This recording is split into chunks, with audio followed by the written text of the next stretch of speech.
Si Ginoong Michael Saylor, ang co-founder ng MicroStrategy, ay naniniwala po siya na si Bitcoin ay maaring umabot sa presyong $100,000 bago po matapos ang taong ito, taong 2024. Sa kabila ng ilang pullback sa presyo, nananatili ang optimism sa market at ayon po kay Ginoong Saylor, maraming dahilan kung bakit mukhang abot kamay na ang milestone na ito. Kaya ano nga ba ang mga bagay na nagtutulak dito? Yan po ang siyang ating pag-uusapan sa video na ito. Pero bago po tayo magpatuloy, ay nais ko lamang po munang bigyang linaw ang aking disclaimer kung saan ang nilalaman po ng video na ito ay hindi po ito isang financial advice. For education and information purposes lamang po ang layunin nito. Ayan po siya, si Ginoong Michael Saylor, na malakas ang kanyang paniniwala na aakyatin na ni Bitcoin ang presyong $100,000 bago magtapos ang taong ito. Yan, bakit nga ba siya naniniwala? At ayan, ayon sa kanya ay merong tatlong mga bagay na siyang nagdadala ng momentum para kay Bitcoin ngayong taong ito.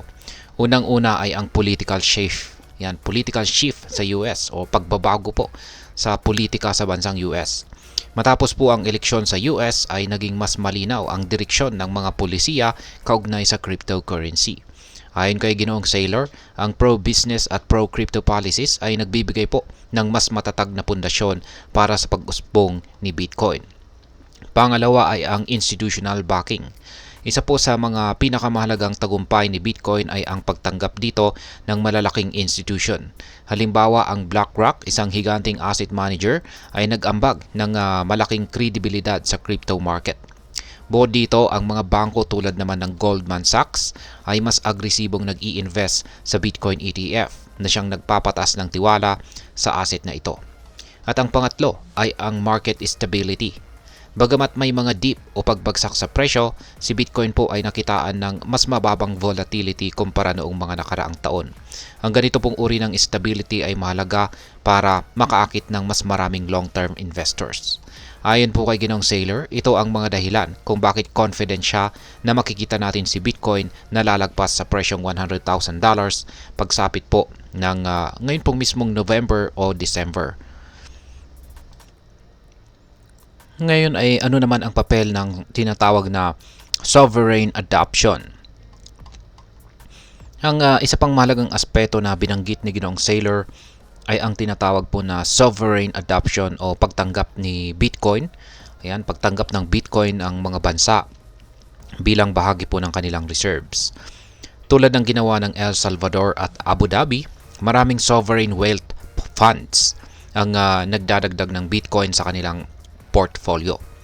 Sa ganitong paraan ay nagiging mas lehitimo si Bitcoin bilang isang strategic asset na maihahambing po sa ginto. Bukod dito ay may mga usapin na ang US ay posibleng magpatupad ng strategic Bitcoin reserve. Kapag nangyari ito, tiyak na tataas ang demand at maaring maging mas mahirap ang pagpasok sa market sa mas murang presyo. Ngayon ay ano naman po ang papel ng institutional investment? Malaki po ang naitutulong ng institutional investment sa pag-stabilize ng Bitcoin market. Ayon po sa ulat ng Goldman Sachs ay mayroong pong $710 million na exposure itong si Goldman Sachs sa Bitcoin ETF. Mas mataas ng 70% mula po sa nakaraang quarter. Ang kanilang diversified investment sa mga products tulad po ng BlackRock iShares, Bitcoin Trust at Grayscale Bitcoin Trust ay nagpapakita po ng kanilang kumpiyansa sa long-term na halaga ni Bitcoin. Ang ganitong mga galaw ay hindi lamang po nagpapataas ng presyo kundi nagbibigay rin ng mas malawak na kredibilidad sa crypto bilang isang mainstream na asset. Ngayon ay ano naman po ang maaring maging epekto nito para sa atin bilang mga Pinoy crypto investors or traders ni Bitcoin. Yan, ang posibilidad na umabot po si Bitcoin sa presyong $100,000 ay parehong oportunidad at hamon. At meron po tayong dalawang bagay kung bakit. Una ay ang oportunidad. Kung may hawak kang Bitcoin, ay posibleng makinabang ka mula sa price surge na ito. Ang ganitong mga milestone ay maaari pong magbigay ng malaking kita sa mga long-term holders. Pangalawa ay ang hamon. Kasabay po ng pagtaas ng presyo ay inaasahan din ang mas mataas na volatility. Para sa mga bagong investors, kailangan pong maging maingat at pag-aralan ang tamang entry at saka exit points sa market.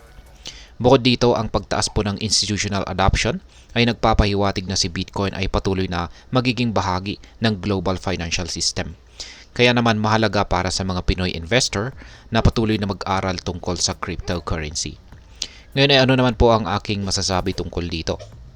Para sa akin, ang $100,000 na price target na ito ay hindi imposible, lalo na kung titignan ang mga bagay na nabanggit ni Ginoong Michael Saylor.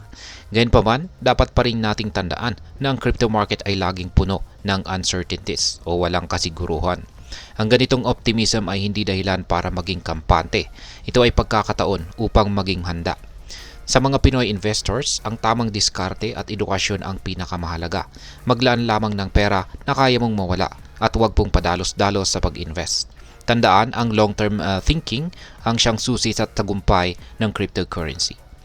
At ayan po, hanggang dito na lamang po tayo sa video na ito mga ka-crypto. Sana po ay inyong nagustuhan ang aking paliwanag sa video na ito. Kung inyo po itong nagustuhan, pag-click lamang po ang like button nito. Marami pong salamat sa panonood, ingat po tayo lagi at God bless po sa ating lahat.